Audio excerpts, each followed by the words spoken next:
Okay, we got Soul of Choco too. Yeah, yeah, this is yeah, the audio thing is complicated. Like we have a bot too that like can do the recording, but like to actually merge it is a completely different beast. So yeah, we're learning. No, it's okay. And then my only issue was like last week. I had done some audio recording for a different format, so I had the Discord channel turned off for recording. And in doing that, I made a mistake and had the exact wrong Discord channel on the recorder. So we got that fixed now, according to my test and seeing that your volume is popping up on my recording screen. So yeehaw! Yeah. All right. So let's ready to roll. Let's get some story going. Excellent. For those of you guys who do not know, this is from our boy Unknowmaximo, from his story Odyssey, First Fracture. I don't know what the chapter is called. It doesn't have it on here, but if you can see in the screen share, we will be reading right along. Hopefully, you guys will enjoy. Alrighty. The comms room was filled with nothing but static, a hollow hiss that gnawed at the silence every time Emily tried the channel again. 3 hours had crawled by since the last word from Wildcard. All systems had been tested before departure. Everything had worked perfectly. Yet the moment they crossed into Karnath, the line went dead. Every attempt since had been futile. Emily sat with her head buried in her hands. When the door creaked open, a light breeze slipped into the room, carrying with it a faint scent of rain. Hunter stepped inside, his presence breaking the suffocating quiet. "Any news?" he asked, standing by the open door. Emily raised her eyes to him and shook her head. "This shouldn't have happened." Her voice was tight, edged with frustration. "Karnath has no conditions that block communications. And we took every precaution. Everything." She exhaled, slow, bitter. "This doesn't feel like interference. It feels like a jammer hit them." "That is very odd," Hunter said as he approached her. "But what should we do now?" "We?" She hesitated, looking again at the static radio. "We withdraw." Hunter's eyes widened as he lost his posture, his shoulders lowering. "What?" he said in disbelief. "So we're just going to leave them there?" "The decision isn't mine," she replied, looking at him. "Mal ordered it." But...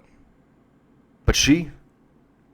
While trying to speak, Hunter completely lost his posture, slamming his head onto the table in front of her.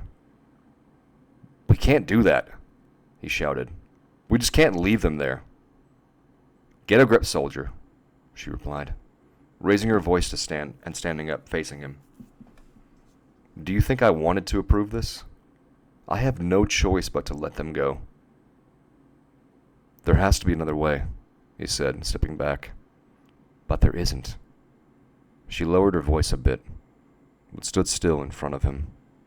"If we sent a rescue team, we'd be risking ourselves to lose more people." She placed her hand on top of the radio and sighed. "The best outcome is to let them stay there. I'll speak directly to Mal to see what we should do from now on.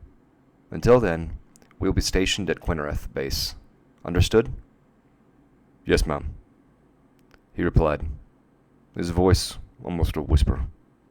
"Dismissed." Hunter turned around and exited the room, leaving her alone with the radio, still emitting a loud static. She gently moved her fingers to the power button, turning it off, seizing with the static scream. On Karnath, the overturned truck lay broken at the foot of the cliff.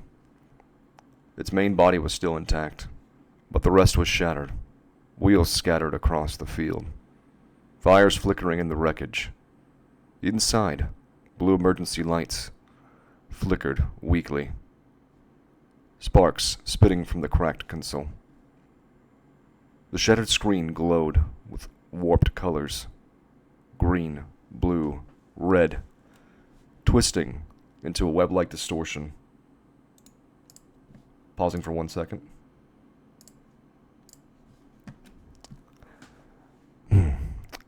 Ashira stirred. Pain tore through her as she tried to move her right arm. It bent at an unnatural angle, every nerve screaming. Blood dripped into her eye, blurring her vision, forcing her to blink against the sting. She tried her other arm. Pain again, but this one moved.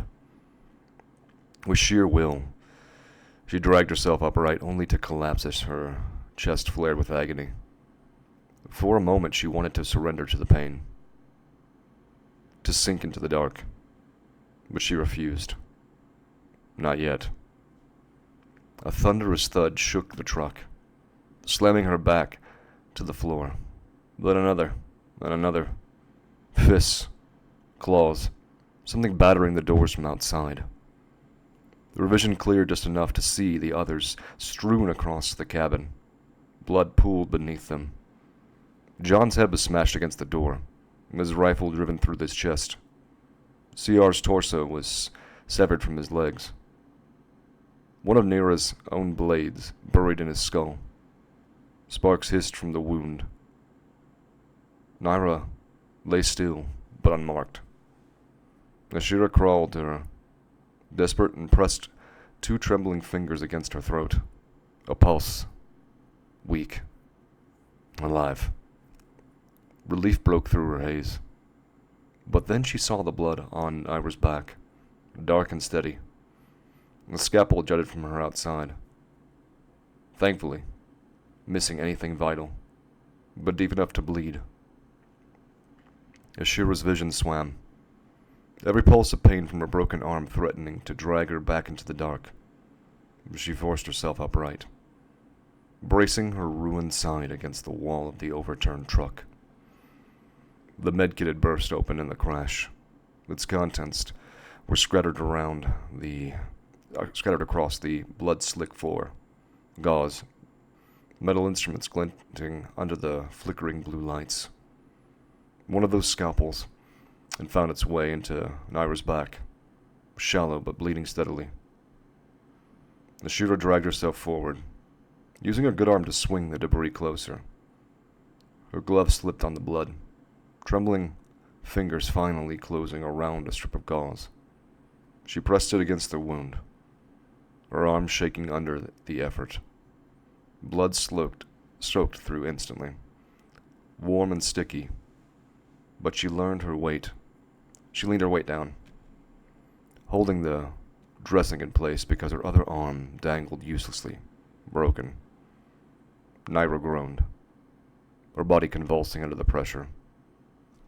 The truck shook again. Something massive slammed against the side, the impact echoing like thunder trapped in the steel shell. Claws scraped across the ceiling, slow and deliberate, as if savoring the hunt. Ashira clenched her teeth, forcing herself to focus. With her knee bracing Naira, she looped the strip of bandage around her torso with one hand, fumbling, tightening as best she could. The bleeding slowed, not stopped, but slowed. Enough to buy time. Then the sound changed. No longer pounding, scraping, slow, deliberate. The rear door groaned. Metal bent inward.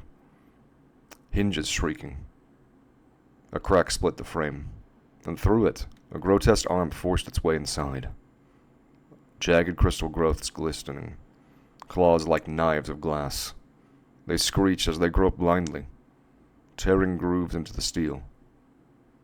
Ashira pressed harder on Naira's wound, her whole body trembling under the weight of the impossible choice. Keep saving her squad mate, or defend them both. Her broken arm throbbed uselessly at her side. The claws scraped to get closer, sparks spitting as crystal metal.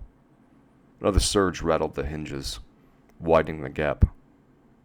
The limb twisted unnaturally, shards grinding together until the sound was unbearable.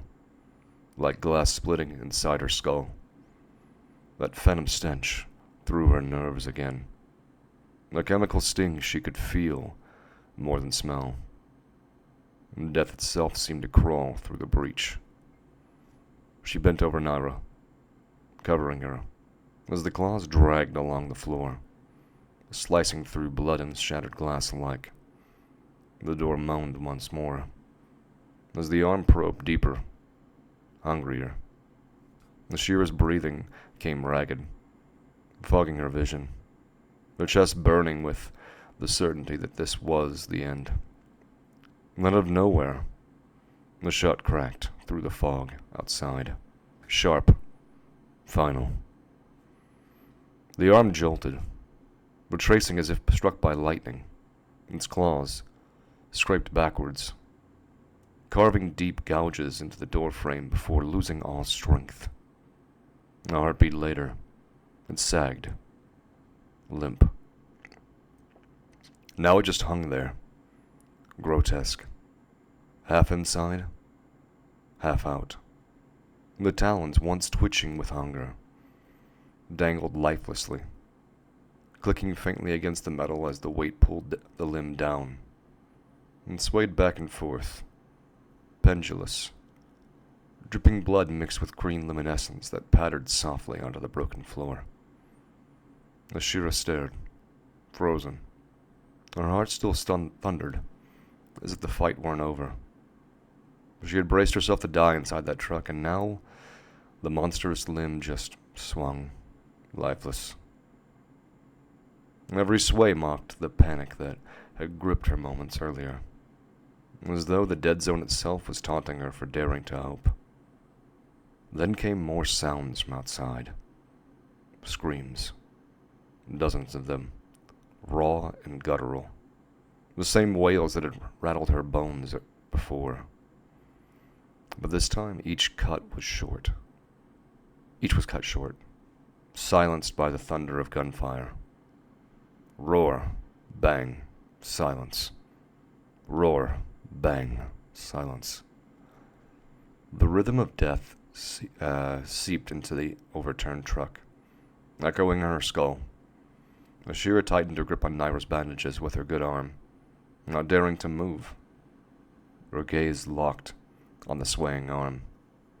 It rocked gently with every vibration of the firefight outside, like a broken metronome, keeping time with her racing pulse. The gunfire outside faded, each echo swallowed by fog until only silence remained. Ashira's pulse still hammered in her ears, her gaze fixed on the grotesque arm dangling through the breach. It swayed softly, lifeless, dripping in rhythm with her breathing. Then, without warning, the arm jerked, not by its own will, ripped. The limb was torn free in a wet crack of sinew and crystal, pulled back into the fog. For a moment, the breach gaped open, empty. A second later, something else took its place.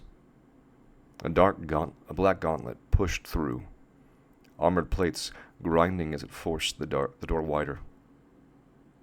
The metal screamed, hinges tearing free as if they were paper. In one brutal motion, the entire door was wrenched off and hurled aside, crashing against the rocks outside. Ashira flinched, shielding Naira with her body. Her eyes lifted, locking onto the figure that was now standing in the breach. It was no creature, no monster. A human shape, clad head to toe in dark exoskeleton armor. Every joint was encased, every plate seamless, forming a carapace of matte black steel. The helmet bore a single visor, just a line, straight across, narrowing at the edges and thickening at the center. By all logic, the sight should have frozen her with fear. Yet it didn't. The moment her gaze found the visor, the chaos around her dulled. The pounding of her heart eased. The air in her lungs felt lighter, as if a weight had been lifted. There was no terror, no dread, only a strange calm, a deep primal assurance that she was safe. Her body, however, thought differently. The calm stripped away, the adrenaline that had kept her moving, leaving nothing but pain and exhaustion. Her good arm trembled, her broken one pulsed like fire, and her vision blurred at the edges.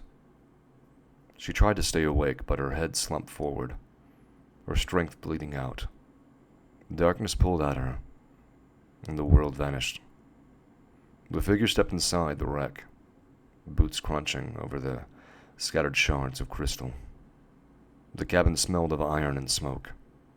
Without hesitation, it bent low, sliding its arms beneath Lyra's limp form.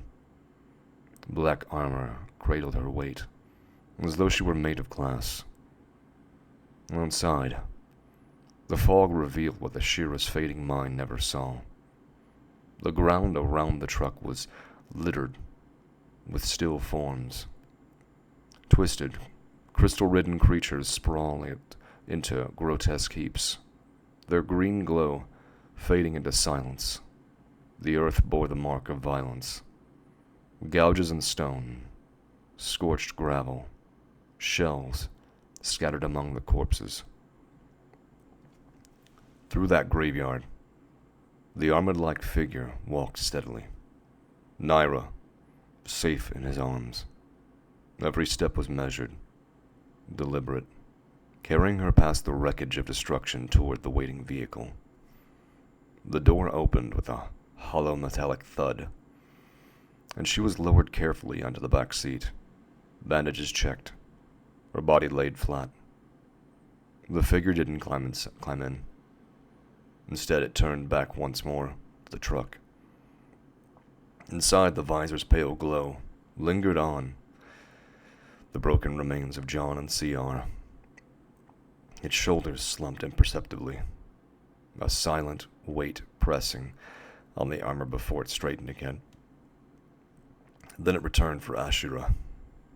The same hands that had left monsters broken across the rocks now slid beneath her, with a softness almost impossible for their size. Her broken body was lifted without jolt or shake, carried with the same care as Naira before her.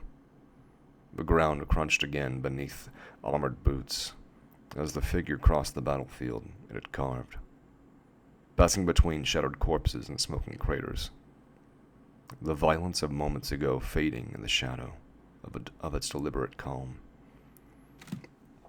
At the vehicle, the door opened with a heavy thud. Inside, the space was stark, but secure. Reinforced plating, slit-thin windows, amber lights glowing faintly overhead. The steady vibration of the engine thrummed like a heartbeat. The Shira was eased into the front seat, her broken arm carefully adjusted so it wouldn't press against her body. Naira lay across the back, her breathing shallow but rhythmic. The hum of the machine wrapped around them both, a cocoon against the horrors outside. And though she was unconscious, Ashira's body seemed to yield at last, as if, even in the dark, she knew she was safe. The armored figure climbed into the driver's seat, the door sealing shut with a metallic thud that drowned out the last echoes of the dead zone. For a moment, the only sounds were the low hum of the engine and the faint, uneven breaths of the two women he had carried from the wreck.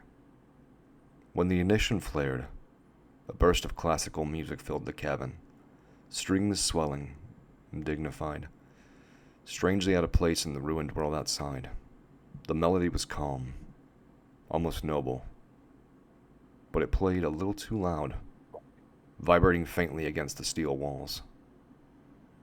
The figure adjusted a dial with one gauntleted hand, lowering the volume until the music became a soft undercurrent, just enough to accompany the hum of the engine, not enough to disturb the shallow, fragile breaths of Ashira and Naira. The vehicle crawled forward, its reinforced wheels grinding over the jagged rock. and loose gravel of Karnath. The cabin swayed with every dip and rise, but inside it remained a cocoon, steady, secure, removed from the chaos that still lingered in the fog behind them. Through the slit, thin windows, the world of Karnath passed in fragments. Broken ridges, shattered stone, the green haze bleeding across the sky. The terrain was harsh, unforgiving, but the machine pushed on without hesitation, carving a path through the wasteland. At last, lights cut through the fog ahead. Harsh floodlights snapped on, trembling against the haze. The checkpoint emerged, built in haste from scavenged steel and concrete. Barricades stood crooked. Towers leaned on mismatched supports. Everything braced together by desperation rather than design. The vehicle slowed, rolling to a halt before the barricade. Shadows moved behind the lights. Rebels, their rifles raised, forming a line across the entrance. Their posture wasn't welcoming. Every gun barrel tracked the armored figure. Every gesture taut with suspicion. Inside the vehicle, the figure leaned forward slightly, visor catching the glare. The rebels tensed further, recognizing the silhouette, their stance shifting from watchful to ready. End of chapter. All right. Like, yeah, like that was cool. Like I thought the voice was like perfect for like the content of the chapter too. Like it was like it's one of those like military fictions, and like yeah, it was really cool. Thanks. Yeah, I kept trying to figure out like where everything's placed at, but the more I'm reading this, I gotta ask, unknown, is this is like Halo inspired, right? This just smells like Halo to me. Like I'm reading this and I'm thinking Master Chief the whole time. The world where it is, it's a mix of everything, Gotcha. basically. So yeah, you there is everything in there. That makes sense because, like I said, the whole time we're talking about vehicles, we're talking about this giant figure with a visor on. The whole I'll be time, back. I'll be back in a moment. the whole time I'm literally thinking like, oh my gosh, this just smells like Master Chief to me. Like this is, which yeah, just uh, I had fun with it. Do we have any questions by the way from the audience down below? In the meantime, please, unknown, give us some background on the story. Give us some information about what's going on here. So basically, this following the order, right?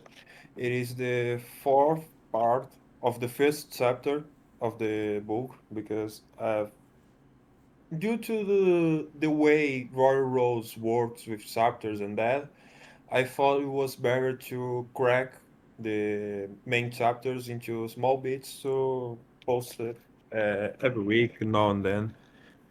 But basically, what happened to there until now, it was a small commotion because what I wrote into now was that the leader had died of this coalition that it was called Odyssey Defense Force. It had died in the same place that they are now in Karnov, and so the new leader sent a small team of mercenaries and operatives to this dead zone to search for news of the leader. Gotcha.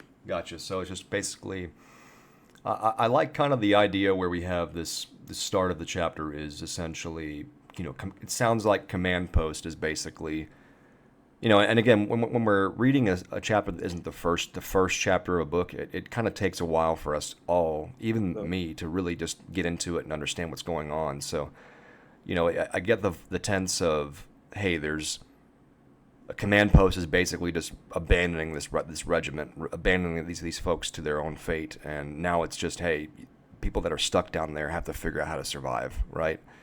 And I really enjoyed the scenery of the overturned, truck. Is it an army truck or is it a support truck? Like, what kind of truck are we talking about here? Yeah, it is like a Humvee, It's a a Humvee. modified Humvee, but yeah. Gotcha. Honestly, like reading it, I was initially thinking like it was like a, like a delivery truck or like a, whatever, like a support vehicle truck, like not like an actual military truck. Which I know that sounds silly to say that like that, but that's the initial image that I had, and it's kind of cool to see that it's actually a Humvee. These are the military personnel. Do you have any background for before that chapter that would give us really an extra tilt into it? And where is this story posted at?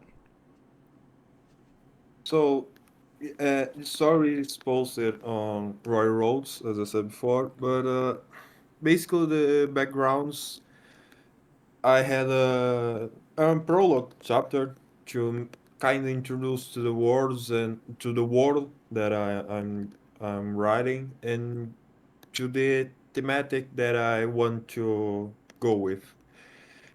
But then I kind of split the stories in two parts on the first chapter, and we are now reading through the first part, the first thing that appeared. Later on, I already posted the first part of the second story, but they all connect. Gotcha, gotcha. And like I said, we don't have any really questions coming in for us right now. But essentially, what type of it sounds like is this some type of alien invasion, or is this us invading a different world, or are these people like is this a home world? Is this a space-bound adventure? Is this all on one planet? What's going on? So yeah, uh, explaining a bit of the lore of the Odyssey is that it is one planet where every single part, every important part of universe, any universe, is brought to that planet. So we have mythical beings, we have futuristic beings, steampunk beings, we have everything. So it is kind of a mix of, uh, yeah. Oh, so it is everyone who was brought there without their knowledge. It is just happening in 1 second, and they now live in a world full of different things that normally would be considered crazy or impossible to happen to them. Gotcha. So the story essentially, or this little chapter segment, uh, seems to revolve around really three characters that are in the active tense. We have Ashira, Naira, who's both are pretty much just done for, down for the count on their last stand, and then we have this mysterious third person, right? We have this mysterious third guy that shows up that really gets in there and can break through everything, right? Um, are there any real relations between the four people that were in the Humvee that makes it stick harder? Like, are there anything in the Yes, prior chapters that really give us an idea of how tight their relationships are? yes. In the previous chapter, I introduced this thing that was called wild card, and they are basically some kind of formed family that they all help each other. They came from different parts of the world, and they are together. I don't know if it was. I don't remember if I explained it well in this chapter, but how it works is that Naira, she's actually a human being with some animal traits like tails, ears, and speed and hearing. Asira, she was part of the Templary uh, I forgot the word in English, but the Templar Knights. She was part of the Templar Knights that instead of the king from France destroying the Templars destroyed the king. So their power became rising, and she was a part of that. John was just a military guy from very generic. It is also said on the previous chapter that its appearance was very generic, but he had a very strong personality. And CR was actually a robot that was designed for the military. But he was malfunction robot, but it wasn't because he was bad. It was because he couldn't set up. So we have a little bit of everything going on right here. We really do. I mean, you got the Knights Templar robots. We have crystal beings attacking. Man, all we need now is like Excalibur and King Arthur's sword, and maybe a couple of witches, and give us a vampire or two, and then we got ourselves a full-on like smorgasbord of God knows what. I'm loving it. Hey, just out of curiosity, I mean, if you don't mind asking, what is your linguistic and literature background, just so we know more of what your influences are? Uh, Wait, can you make the question again? I apologize. You know, I was basically asking, just out of curiosity, what country did you grow up in? I'm guessing you're European. Is that correct? And if so, So yeah. yeah, so actually it's funny because until I was 9, I was born in Brazil. I'm Wow. Brazilian, but now I'm in Portugal. And I live in Portugal for 7 years. Gotcha. Okay. So just out of curiosity, Portuguese is your language, correct? Like, right? Portuguese is your language. I would assume. Yes. I would assume. How? So we have Lucia in our server, who's Spanish is a solid language for her as well, and then we have people over here that, like myself, who are from the South in America, that we in the United States, that actually do have to learn a decent amount of Spanish. How difficult has that been for you with English, with learning English, or understanding English with X, Y, or Z? I know that's our language is a very difficult and annoying language, and I know that Romance languages like Italian, Spanish, and Portuguese, in comparison, are just so much easier to start learning, at least. So what I'm about to tell you is that I think English is easier for me than Portuguese. Really? Wow. Okay. Yes. Can you do you have can you explain, like?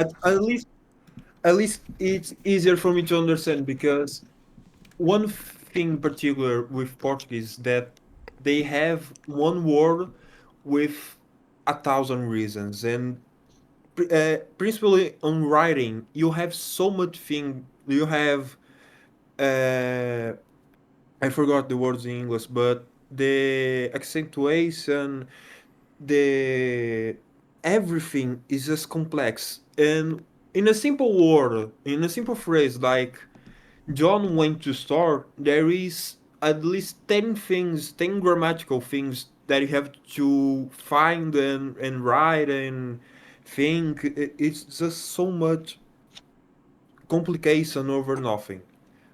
That a point that I'm writing in English is because of that, because there is some things that I write in Portuguese and it just don't make sense, but when I translate it to English, it becomes perfect. It is also because of that principally this chapter I wrote it all without translation. I wrote it pure English. I didn't wrote it in Portuguese, then put it in English. I wrote it firstly in English. Wow. Oh, and I apologize for asking this, because many of us, especially Aiden and myself, we grew up, we're in America. America doesn't do a very good job of educating us at all on other languages in any way. That it's I mean, we have courses, right, but we don't really prioritize that in a lot of ways, and it's frustrating to me because I really wish I had better backgrounds in other languages, and especially when I read novels from England and like that are set in the 40s or written in the 40s. Many of these authors have a deep understanding of French that I just don't understand. And so I ask these kind of questions sometimes when I get a chance to talk with somebody who has a different language background because I'm kind of jealous. I wish I had a better control of more than one language. Can I read Spanish with a dictionary next to me? Yes, but but I can't do it for other languages, and I'm so jealous of that. So, can I ask you, is the story that you're writing that you share with us complete? Are you still adding to it, or are there more plans in the future? So yeah, I have a base plan for how the story is going to go. It's gonna go, but this book originally I thought writing three books for the Odyssey. And the first book, I have the base thing ready, but I'm adding things here and there. One example is that all of this that I wrote, in for three chapters, there is no clue of that happening in the original script. There was none. So I'm still writing. I'm still adding some things that I, think that will make the reader understand more of the world and make it more appealing. Gotcha. Can I ask one final question, then we'll turn it back over to Aiden? So we have the three survivors in this chapter from that party. I mean, technically two, but really three. We have Ashira, Naira, and then the unnamed Dark Knight. Of the three characters, who would you say is the most important for us when we keep So, reading? so yeah, it is the Dark Knight. Yes. Ooh, okay, okay, okay. Aiden, handing it back over to you, brother. I appreciate it. Like, first we noticed third person omniscient. So I'm like, let's go. There's not I growing up, it was like to me at least, I didn't read that much, but I read. Like it was like, just kind of like the normal way to read. There's some first person, there was some third limited and third omniscient. And like, yeah, so like when we started going and like you did a really good job of like I didn't get confused. We didn't know who like some of these characters were, like Jack said, as we started, in chapter, later on. But like, yeah, the transitions were good. The night, the armored figure, great job. Just call. You could tell that like you're setting up the tension that this is going to be an important character, and it's like you could really see the advantage of third person omniscient like in the second half of this chapter because the main characters that we've had until then are like literally they're not conscious and yet we're still able to be with the story because the narrator comes out and it's very consistent voicing too. um and we're able to follow along. So I got a kick out of that, and it's what Jack said too. Like I really thought it was like immersive, like totally this whole like military, other world but modern feel, and like clearly like something had just happened, and there was a lot of like description that I felt kept the conflict going. It's kind of like, interesting because it's like, a military type story, but like now here we have conflict that's not like a fight, but like what happens after. And there's still, I thought it was very well done. It was interesting. You're absolutely right because a lot of times I find when people write battles or violence or scenes of violence. We often get the actual battle itself, but not the fallout afterwards. People act so often like a battle is just the formal battle itself, right? But I really love when you have shows, and Game of Thrones did this a couple times, as well as the movie Alexander, at least the director's cut did, where it shows the post battle, which is still a battle in and of itself, as you have the guys who are struggling, the guys who are stranded or cut off, the guys who are trying to find their gang, or just the guys who are executing the injured, you know?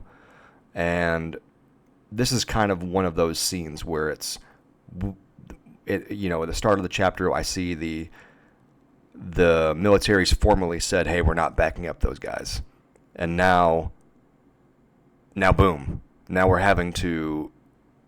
stuck with these guys who are stranded, dead, left for dead, trying to, boom, try to figure out if they're going to survive or just die. Any final thoughts, Aiden? Like no, like that's really like what I meant. I thought it was like immersive. Um, I thought it was like it kind of pulls you in, and you could tell like I don't know how to word it. Like you could tell that it's like structured properly, like exactly like what you just said. Because like we go from like it's the same chapter, but the fact that we have the base basically like leave these other characters, to survive on their own, and then we shift to these actual characters, like it helps in the building of the tension. Like it's I would use this chapter as a third person omni like example, like if somebody asked me to like some questions, or like people like try to point out like, oh, you can't really connect with, they try to like shoot at that style. Like then this chapter is a great example of like its strengths. Like here you go, boom, you have introduction of the tension, and then we have the ability to clearly shift to a different scene that is affected by that tension.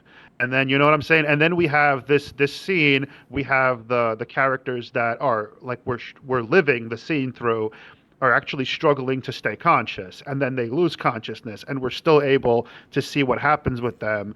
And you know what I'm saying, like I really like, I enjoyed it. Like what did I want to ask, like what inspired you to write this Unknown Maximo, like what is this, like I know you said it's like Halo adjacent, but like where did you get some of these ideas from?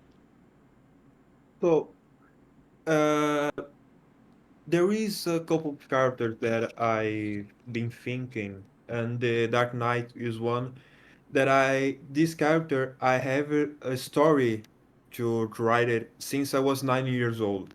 So yeah, the story is kind of old, but anyway, I read a lot of one of my favorite book series is Ulysses More. I don't know if you know it, but it's basically an outcasted village where there is a lighthouse, and that coast typical city village. Then there is a mountain on top of cliff, and that mountain there is some secrets, and one of the secrets are some doors that take to another dimension, like the ancient Egypt, the medieval time. There is that connection that I find it fascinating, and I use it some of that to bring to my story. And that the military is another thing that I was always fascinated by weapons and that more tech thing of the military. And the conflict, I think that it is uh, despite the time we are in now, the conflicts, but I think that talking about the true visions of a battle, the true visions of a war, is important to talk about because of our current timeline of the current things that are happening across the world. So it is all of those small things that I've collected across all those years and things that are happening today that inspired to write this story. So yeah, All Well, right. Yeah, like I thought. Yeah, I thought it was well written. I thought it's a good concept. You clearly have like some interesting ideas, and excited to see where it goes. Jack, do you have anything else? nothing further, but thank you again for letting us read your work. Apologies for the one random pause that I had there. I realized that on my recording I didn't have the words up on my recording for like the first 7 minutes. There's still the audio, but I had to correct that real quickly, so I apologized. I keep making mistakes, guys. And that throws me off so much when I do that, and so please forgive me. no problem. Oh, well, like we really enjoy and we're very grateful to have you, able to read like the chapters. Like people like kind of unanimously say that like the your narration is like the reason or the main reason they come to these. So like, and Wow. I'm sure all the writers really appreciate having their story, shown in that fashion. No, thank you. Yeah, Some days I feel like the it's easy, and some days I feel like my eyes are just not cooperating very well. So, thank you. I appreciate it. I really do appreciate all the kindness. I want to see what. Okay. Okay, yeah, I just wanted to make sure what Caballo was saying. All right, so yeah, well, with that in mind, like that concludes this week's Gemcast. We will have another one next week for the newer people. And thank you, Unknowmaximo, for the story and Jack for no reading problem. it. It was like, I it was like so a hidden gem. Yeah. yeah. What would you say? Could you repeat that again? I said that I should be the one thanking guys for principally you Endon for sending the message for me through Royal Roads. The I said it on the message that it was the first time that something like this happened, and you know, want it or not, this is the first time that I'm writing a serious book. So it always means a lot to me for people who read it, for people who think the story is, good. And so, yeah, thank you. Thanks so much. All right, no, you're welcome. And like, again, like with the server too, like, like you're welcome to hang out when you have some time and we're excited to follow along your story. And like we'll put the announcement up and like I'm sure there'll be people on YouTube that will be reading it as well. Thank you.